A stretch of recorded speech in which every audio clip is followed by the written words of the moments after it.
I make a lot of videos talking about Magic the Gathering, and sometimes for this, that, or the other reason, I have to cut parts out. Sometimes I make whole videos and then just don't upload them. Sometimes there just isn't enough content around something to make a whole video. My point is, there are a bunch of nuggets of information that I couldn't share in their original video, but I want to share here. Hi, I'm Harrison, I run these here parts. And here are 5 things about Magic the Gathering you probably didn't know. Number 1.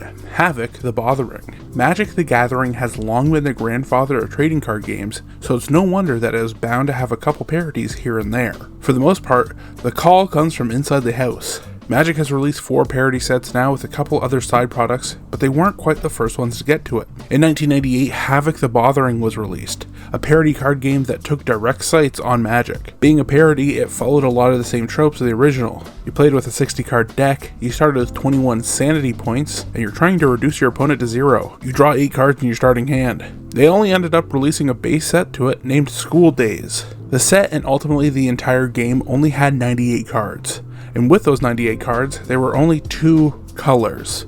I use the term colors here because that's how they'd line up with Magic. The 2 colors were beer and cigarettes. Now this set released mere months before Unglued, Magic's first in-house parody set.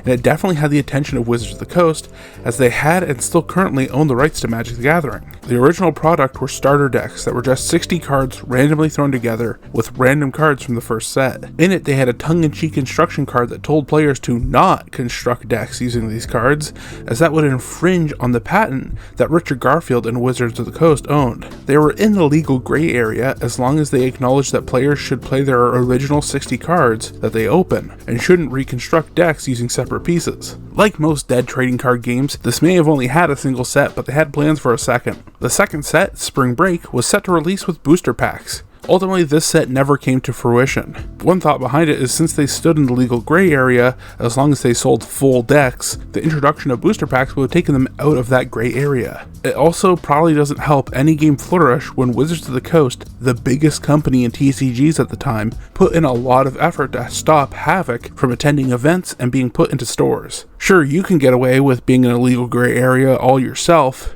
but try convincing gaming conventions and local game stores to also annoy the company that has the rights to Magic the Gathering, Dungeons & Dragons, and the new upcoming Pokemon TCG. Number 2. The Magic Personalities. Did you know Magic the Gathering has personality types? Your first instinct might be to think about how blue players are normally overly smug, or how red players have short attention spans. But this isn't quite what I'm talking about. When Wizards of the Coast designs their sets, they categorize their player base into different groups based on their mindset towards the game, and then try to make a product that each of those mindsets would be interested in. The first batch of player types are the psychographic profiles, and it focuses on why a player enjoys the game.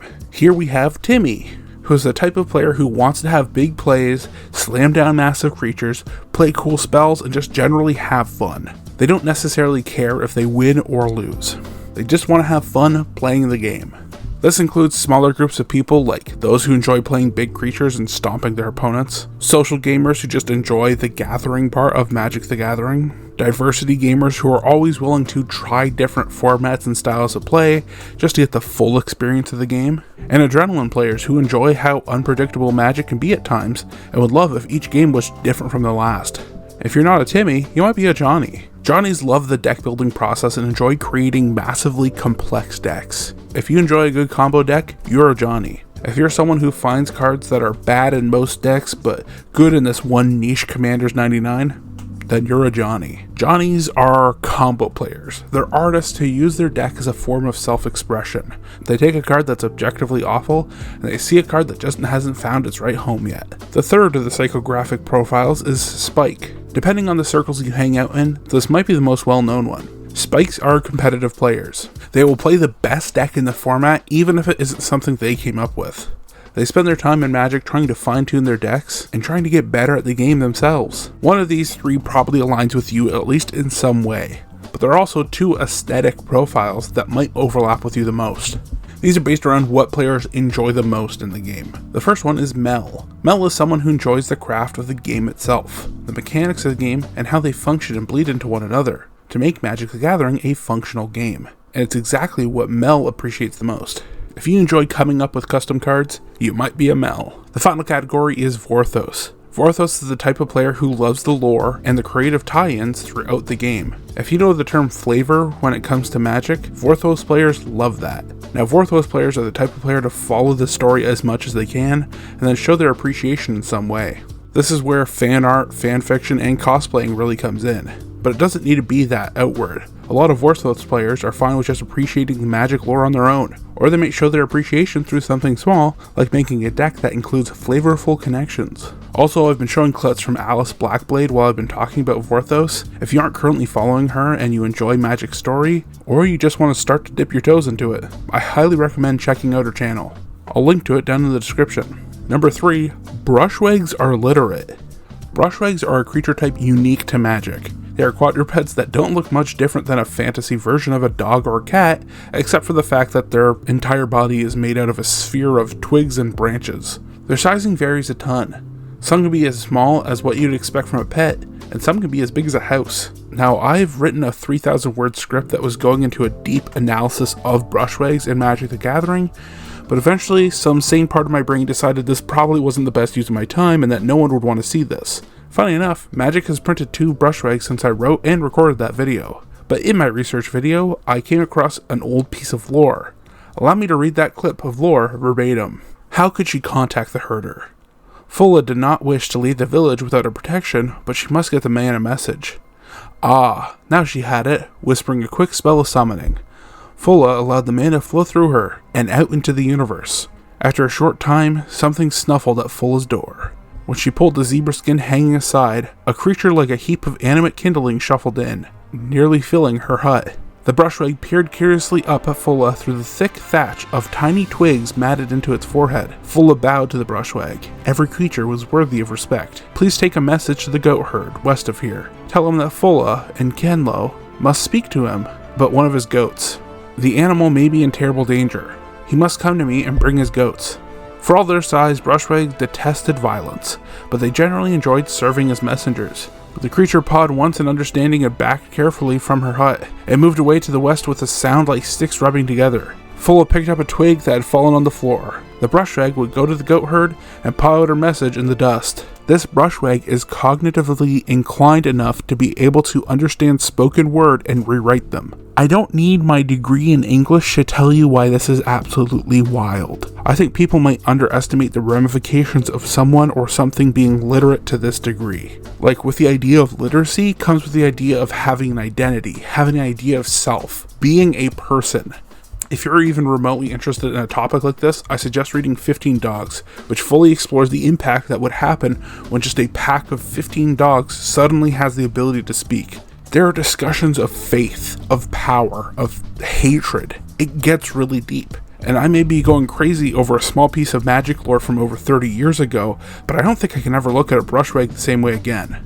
These creatures are sentient enough to communicate in a whole language of someone else's devising, but their biggest predator is still goats.